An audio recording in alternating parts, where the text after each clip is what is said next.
adventure and Pipeman on W4CY Radio.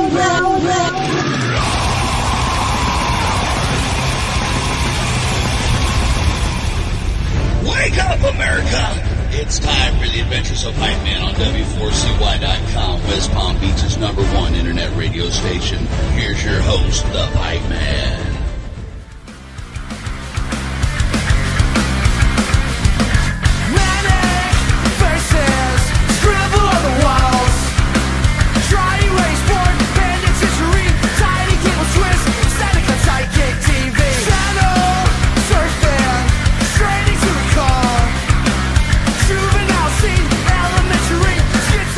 This is the Pipeman here on the Adventures of Pipeman W4CY Radio, and I'm here with our next guest, Andrew Salazar, who has a killer new song out with his band Donella Drive. So let's welcome to the show. How are you? What's going on, man? I'm doing great, dude. Doing awesome. Thank you for having me. How you like my background? I love it.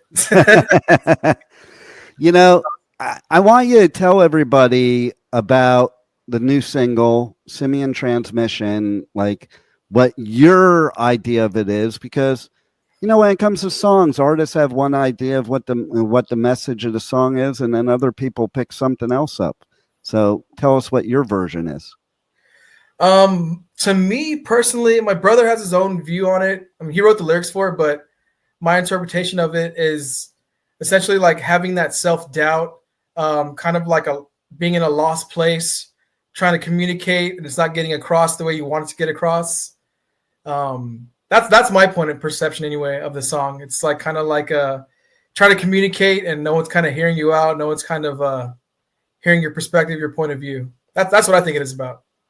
And you know, I think it's kind of apropos of what we live in today, because I always say all the time, we have way more ways to communicate than ever in history, and our communication skills are the worst they ever are.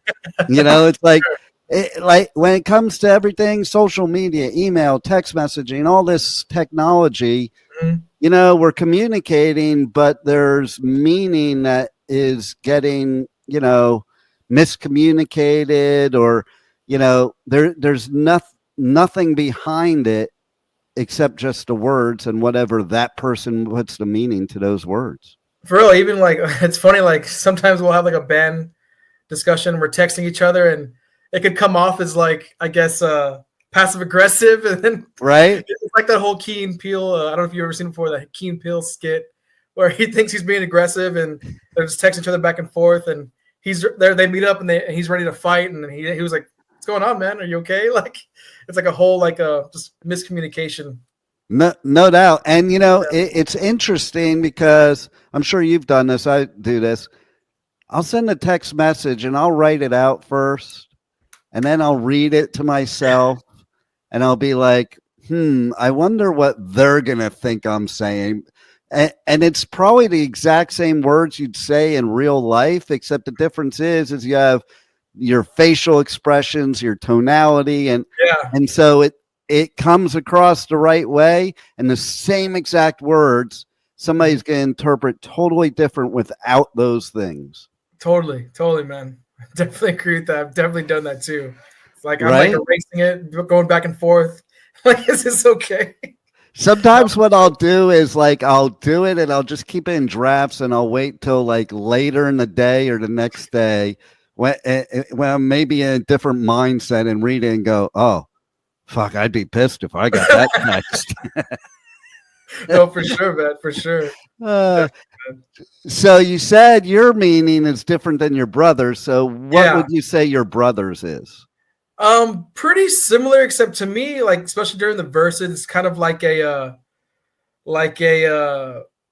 rant and what's going on in his crazy mind. It's like he's very you know, ADD. He's has like, to me, like especially the first verse is very like kind of like a rant inside his head, but he definitely the song is about communication or lack thereof, and how you know, you say one thing and it can mean another thing, can be interpreted another way, kind of like a archaic way of communicating, I guess. Well, and think about it too, okay? Because you're using Simian in the name and, of course, the background here. And I think of Planet of the Apes, and where Yeah. humans are mute and Yeah. they cannot communicate with the apes. And, you know, there's miscommunication there too. It's like, so to me, that's all relative. Yeah. And the vibe of the video, we kind of wanted this like kind of post-apocalyptic kind of world, you know, kind of vibe with the whole ape theme, you know. Yeah. Yeah. So, big question. Mhm. What's it like to be in a band with your brother? I couldn't be in a band with any of my brothers. I could tell you right now. I don't even, if they weren't my brothers, I probably wouldn't even associate with them in life.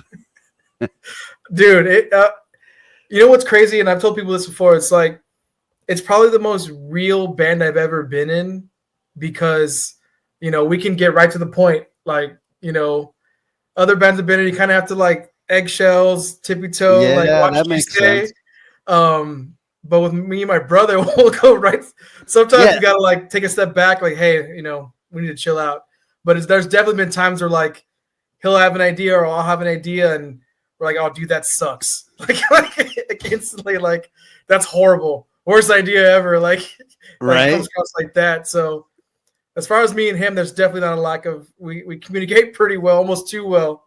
You know what I mean? See, that is the good news because you know each other so well, and you don't have to play games. You don't have to sugarcoat it. Nope.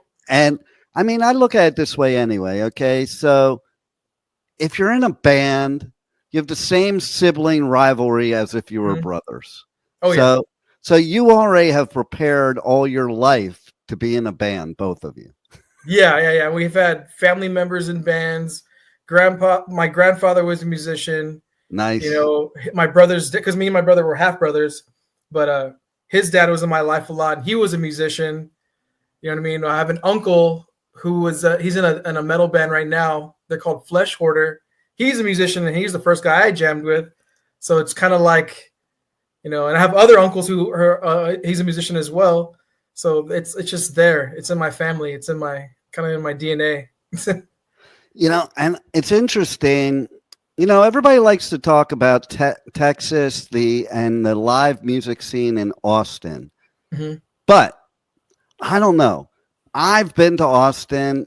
I wasn't that impressed, but what I am impressed by is I have bands that I know and like I'm friends with that are San Antonio-based bands, and they're like the coolest people ever, or the coolest bands ever.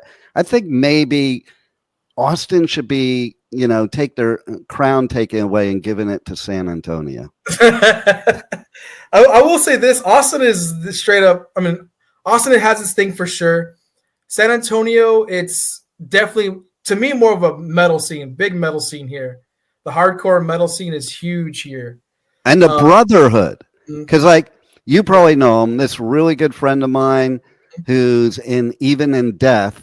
Yeah. Sean Nations. Oh yeah. Like, oh yeah. He creates that impression of like all you San Antonio bands are like all this brotherhood, which I don't think Austin has that. Maybe. I don't know. I mean, it's hard to say. I mean, there's some great Austin bands right now too. But definitely to me, maybe the scene here in San Antonio, it's a little bit more smaller, so it's a little more close niche. Yeah, that might be it. Yeah, I think that could be it too. I think like there's definitely pockets of different scenes here, and then they're real tight too for sure. We're kind of in our own lane. We're in this weird kind of gray area. We kind of like we'll play shows with pretty much anybody we can, honestly. Like, you know, we've played with metal bands, we've played with like indie bands. You know, sometimes we've even played like death metal shows or deathcore shows even. See, I love that. Yeah, I love that too. Some promoters don't, but I love it. Because I come from the day where, you had all the gatekeepers and you couldn't even mix the same genre.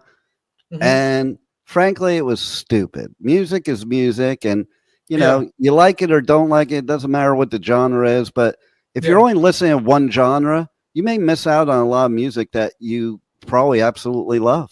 Totally, yeah. And I've played those death metal shows and deathcore shows, and they've come to us like different members of different bands, and we're like, dude, that was refreshing. It gave like their ears a break. You know what I mean? Right. Like, because we offered something different, in the middle of the, death metal, deathcore stuff. And I love that. And I love death metal. And I grew up on it. I have family members that play it. So, but, we just try and incorporate our own influences and do our own thing. Yeah. So I'll tell you the funniest gig I ever went to in my whole life was, it was at the Troubadour. Okay. And it was Striper opening for Slayer.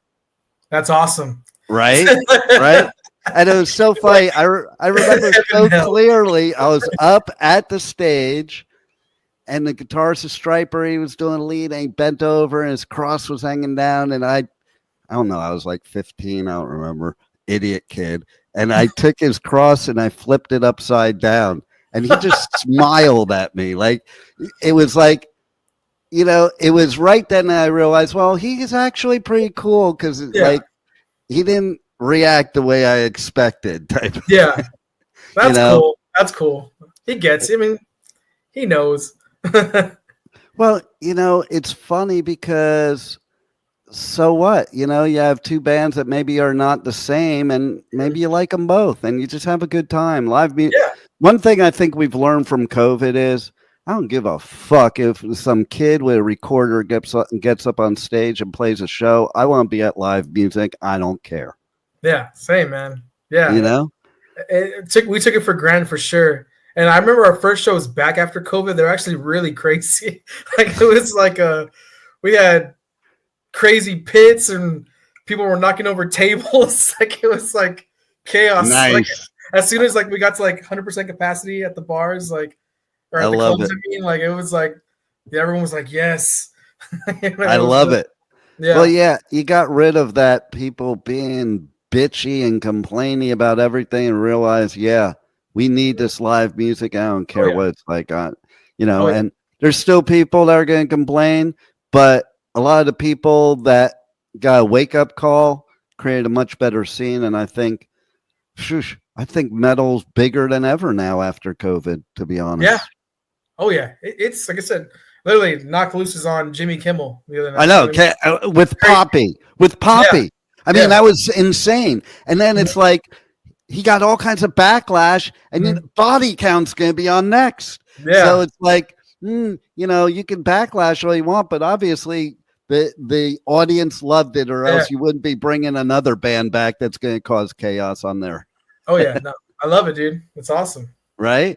Mm-hmm. So you got the new album is coming out, set for February. Mm-hmm. Tell us more about the album besides Simian Transmission. What else we would like to know to look out for?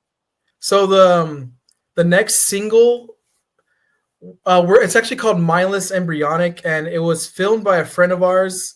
We're gonna drop that in February as well. It's pretty much, don't expect the same sound that you heard on Simian. It's a totally different vibe. And I would say that's pretty much the whole theme of the record. Every song is like its own kind of in its own lane, like from track to track. And there's kind of we've added probably the thing we've done with this album is we've actually added kind of little interludes that lead into different songs. So it's kind of like one kind of almost story. Nice. Yeah. So there's an intro song that's gonna lead into Simian, and then it goes into Mindless, and then like I said, it's gonna be a musical journey, man. We've got instrumental songs with a saxophone solo. Nice. We've got probably like the next song, Mindless. It's like a combination of me and my brother were saying it's like a combination of Megadeth and the Mars Volta. So wow. Yeah. That's a journey right there. Yeah. It's definitely got its dynamics and peaks, and it's gonna be crazy. And then we close it out with this almost like we close the album out with it's almost instrumental. It has very minimal vocals. It's almost like a kind of trip hop New York style, I don't know how to describe it. It's funky, but it's got a vibe. So it's just, It's gonna be weird. It's gonna be a journey, dude. That's all I can say. Don't expect one sound. See, I dig that too. Like, okay, so why? This is why people skip tracks nowadays, because a lot of bands, metal bands especially, like they plug in like this algebraic equation formula, and it's like every song is the same song on the album, and I don't need to listen to the same song on the album every time. I want difference. We all have different parts of our mood and personality too. So like, I will vibe like that. I'll be driving down the road. I'll listen to Slayer, and then I'll turn on Dirty Heads right after Slayer, and then I'll go from Dirty Heads to like Possessed, and then back to like Grateful Dead. Like, oh no, I'm the same way. I'll start with like something super heavy, and then I'm doing something funky, and then it goes all over the place. So like we have so many influences, and we want to include them all in our music. We feel we haven't even tapped into everything we could do, honestly. Like, that's cool. I feel like we're just getting started, honestly, on where we could take it. So like I said, don't expect one sound. There's so many different sounds and styles on this new stuff, for sure. I love it. Tell everybody how they can connect to you guys on the web, on socials. Check out Simian Transmission, pre-save or whatever they have to do for the new album coming in February, merch, the whole deal. Okay, yeah. If you want to just look us up, we're everywhere. You can, all the social media, Instagram, Facebook, TikTok, just at Donella Drive. We have our Bandcamp as well that has music that's not even on Spotify, so you can get kind of like exclusive stuff, some live stuff, some stuff before when we had a different singer like is on Bandcamp. We now have a big cartel that you can check out. We have some shirts for sale, stickers, flags, hats, and that's just at Donella Drive. If you go to our Instagram or our Facebook, go to our link tree, you can see it in our bio. Just everything's cool at Donella Drive. Nice. Any final words you want to leave our listeners with that we haven't covered already? Oh, no, just please check us out. Check out our music, stream it. Anywhere you stream your music, we're there. And to be on the lookout for the new music video coming out. It'll come out in February. Mindless Embryonic. That's going to be the next single. Nice. Well, thanks a lot for making us some great music as San Antonio, as many. Like I said, I'm digging the music scene there, so I'm glad you're part of it. And thanks for being on the Adventures of Pipeman. No, dude, I appreciate you. Thank you, man. Thank you for having me. You got it. Cool. Thank you for listening to the Adventures of Pipeman on W4CY Radio.